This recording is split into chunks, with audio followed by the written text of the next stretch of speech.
Naglabas na ang Malacanang na Executive Order No. 44 na nagtatatag ng Walang Gutom 2027 Food Stamp Program sa pamamagitan ng Department of Social Welfare and Development o DSWD.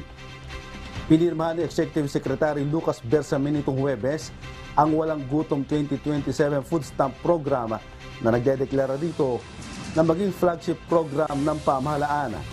Sa loob ng 6 na buwan, tinatayang 3,000 pamilya ang target ng DSWD na ibilang sa pilot implementation nito sa buong bansa. Ang DSWD ang pangunahing government entity ng kapatupad at mamamahala ng Social Welfare Development Program sa buong bansa.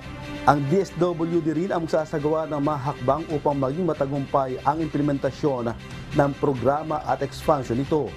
Maging ang paghanap ng mga karapat-dapat na beneficiaries at pakipag-ugnayan sa mga stakeholder upang masiguro na mahusay at napapanahon ang pamamahagi at paggamit ng food stamps. Nakikipagtulungan din ang ahensya sa iba pang national government agencies at local government units o LGU para sa mabilisang implementasyon sa iba't ibang bahagi ng bansa.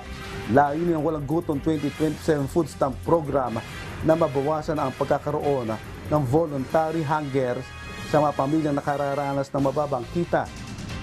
Maglalaan ng monetary-based assistance sa pamamagitan ng electronic benefit transfer cards na magagamit ng mga beneficiary sa pagbili ng piling pagkain sa mga karapat-dapat na tindahan. Diyos ang aming sandigan, serbisyo publiko ang aming pinahahalagahan. Jerry Galicia, humahataw!